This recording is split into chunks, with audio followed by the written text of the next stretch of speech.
tornar mais eficiente e econômica a máquina pública. Essa é uma promessa recorrente de todos os governantes. Gastos públicos e reforma administrativa. Esse é o tema dessa edição do Agenda Econômica. E nós agora vamos exibir para você uma reportagem sobre esse tema produzido pelo Departamento de Jornalismo da TV Senado. Dá uma olhada. Reformas administrativas no Brasil vêm desde os anos 30. Com a chegada de Getúlio Vargas ao poder, houve a primeira tentativa de profissionalização da administração pública.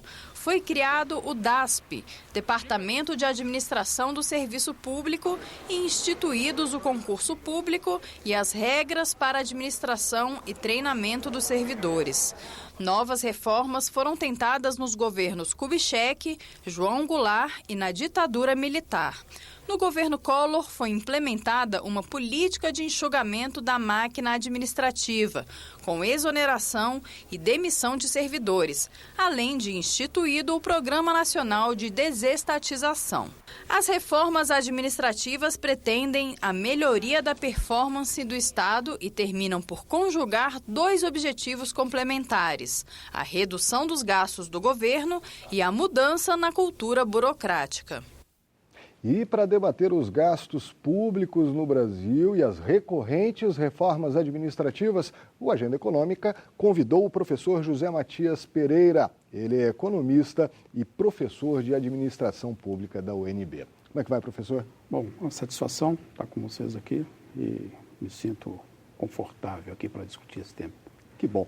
Professor, a gente viu aí que essa história de reforma à administração pública, entra governo, sai governo, lá vem a promessa de novo e o resultado é pouco observado pela população. Estou correto nisso? Na verdade, inclusive, se você observar as pesquisas de opinião pública, e elas se intensificaram a partir de junho de 2013, uma das grandes reivindicações da população é a melhoria da qualidade nos serviços públicos.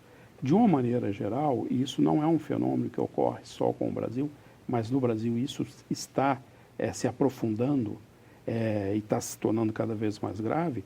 Essa questão de ofertar serviços públicos, eles são básicos para o funcionamento do país, porque você torna a vida das pessoas melhor. Não é só a questão de segurança, saúde, mas você tem uma série de atividades do Estado que precisa funcionar de maneira adequada, principalmente quando você envolve essa questão dos agentes econômicos. Então, a reforma como um todo, e principalmente você ter um Estado enxuto, eficiente, é fundamental para o desenvolvimento do país. Aspiração e pressão da população não faltam, mas a vontade do governante parece não se realizar. Por quê?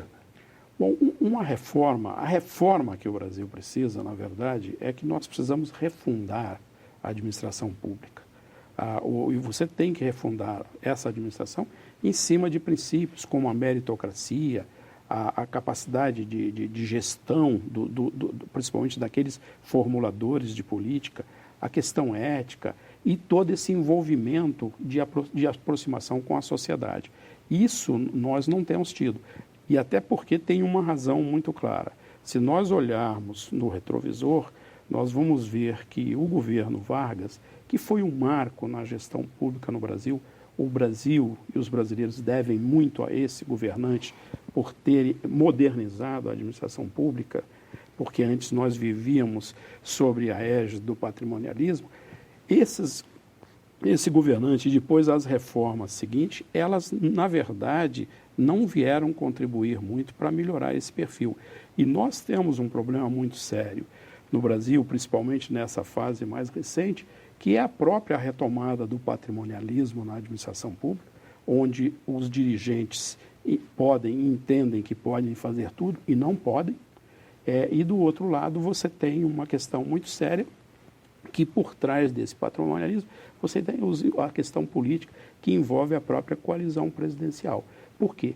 Porque os dirigentes, aquelas pessoas que vão executar, digamos assim, e tomar as decisões de interesse da administração pública, elas não são escolhidas pelo fator, pela meritocracia, pela sua capacidade.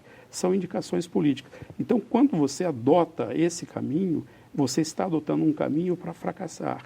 Então, essas questões precisam, inclusive, entrar na agenda do próprio parlamento e do Senado, Câmara, para que se aprofunde mais, se busque uma solução. Que não é algo tão simples assim, não é algo que se realiza em um governo, muito provavelmente. É algo que vai ter que ser feito lentamente, mas que não pode ser mais postergado, né? As experiências internacionais e no campo da administração pública, a administração pública comparada o campo ao qual eu me dedico, ela mostra que uma reforma do Estado, uma reforma da administração pública, e nós podemos pegar, por exemplo, uma experiência como o caso japonês, você levou 9, 10 anos. Então, uma reforma nessa dimensão que o país precisa, ela necessariamente precisa perpassar 1, 2 ou 3 governos. E se as reformas, de uma maneira geral, quando elas são tomadas de maneira, digamos assim, muito mais para fazer acomodações políticas, ou elas são feitas para dar uma resposta para a sociedade, para determinado tipo de pressão, essas reformas, elas em vez de contribuírem e diminuírem, aumentar a eficiência, elas tendem, inclusive, a agravar ainda mais o funcionamento da gestão pública. Professora, a presidente Dilma anunciou aí na esteira de uma crise que ela está vivendo, extinção de ministérios, corte de funções comissionadas.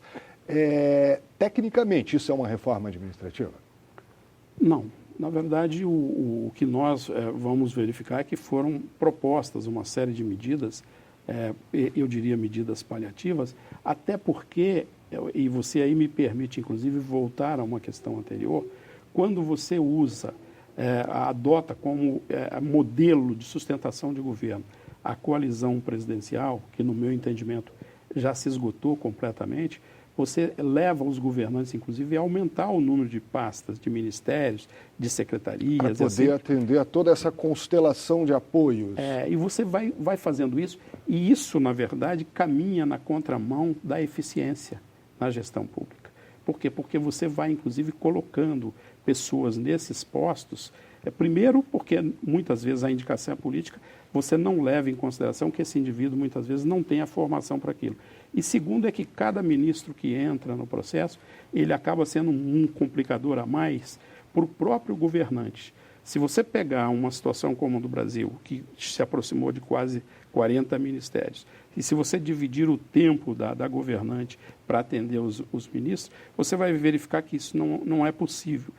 E você cria, inclusive, nesse processo, ministro de primeira, segunda, terceira, quarta, quinta classe. E isso, para a administração pública, é um desastre. Cortar ministério, então, na opinião do senhor, quando essa medida é isolada, é pouco eficiente? Essa medida, não só ela é pouco eficiente, como ela também não resulta, digamos assim, em economia. Porque a economia que o país precisa fazer é muito mais na questão de você dar mais produtividade para a administração pública. É você fazer o servidor produzir mais com menos recursos. Então, o que nós observamos num processo como esse é que você está, digamos assim, empurrando o problema para frente e não está encontrando solução. Eu entendo que, por exemplo, nós temos no Brasil, nós não temos necessidade de ter 38, 39 ministérios. Nós precisamos de ter um número de ministério, um número razoável, e onde você agregue essas áreas, que são, muitas delas, políticas públicas específicas dentro de ministérios adequados, e que esses ministros tenham não só recursos financeiros, recursos humanos e infraestrutura, mas que efetivamente exista mecanismo de cobrança da administração pública. Eu não vejo a administração pública funcionando como algo isolado e distante da sociedade. É preciso que seja uma via de mão dupla. Então, você não faz isso de uma hora para outra e nem faz isso sem que as pessoas estejam engajadas, imbuídas dessas mudanças. E isso eu entendo que só virá com a pressão cada vez mais intensa da sociedade. O senhor estava dizendo que é preciso fazer com que o servidor público trabalhe mais, gastando menos recursos. Tem muito servidor público no Brasil, professor?